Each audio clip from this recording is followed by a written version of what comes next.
Ma fille m'a dit qu'elle préférait la mère cool de sa pote. Alors, je suis devenu exactement ça. Lena est rentrée du collège mardi dernier avec sa tête boudeuse, son sac balancé au sol comme si le monde s'effondrait. Qu'est-ce qu'il y a? Je lui ai demandé, en remuant les coquillettes au fromage comme tous les mardis. La mère de Jade est trop cool, elle a marmonné en s'affalant sur une chaise. Elle laisse Jade s'habiller comme elle veut. Elle lui demande jamais de ranger sa chambre. Elles font du shopping comme deux copines. Elle lui a même acheté un crop top hier. Elle m'a regardé droit dans les yeux. J'aimerais que tu sois plus comme elle. T'es toujours trop stricte. Ça m'a piqué. J'élève Lena toute seule depuis que son père est parti quand elle avait 6 ans. Je bosse à la caisse d'une petite banque. Je rentre crevé, mais j'essaie de faire tout bien. Légumes, horaire fixe, devoir fait. Mais peut-être que je suis trop rigide. Alors j'ai éteint le feu sous la casserole. T'as raison, on va faire les boutiques. Maintenant, son visage s'est illuminé. Sérieux? Genre au centre commercial où Jade va? 2 heures plus tard, on sortait de Monoprix avec un caddie plein de trucs que j'aurais jamais acheté avant. Des crop tops, du maquillage, une coque de téléphone qui brille, des boissons pleines de sucre, même ces masques pour le visage hors de prix. Elle m'a demandé si elle pouvait se faire percer les oreilles au stand dans la galerie. J'ai dit oui sans réfléchir. Le week-end suivant, j'ai laissé ses copines venir à la maison sans rester collées à elle. J'ai commandé des pizzas. Elles ont maté un film interdit aux moins de 16 ans sur Netflix. Quand Lena a demandé si elle pouvait aller au coin avec Jade à 21h, j'ai filé un billet de 20. La semaine d'après, elle rentrait plus tard.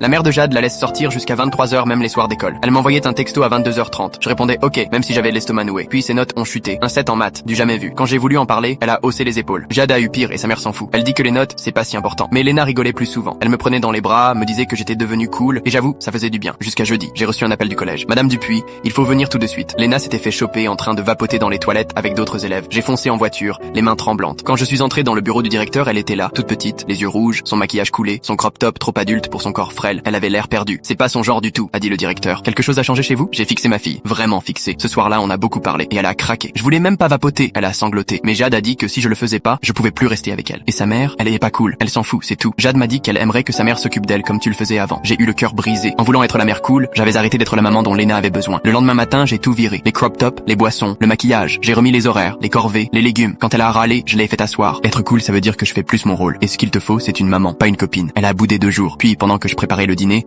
elle m'a enlacé dans le dos. Merci d'être redevenu toi. J'avais peur que tu t'en fiches.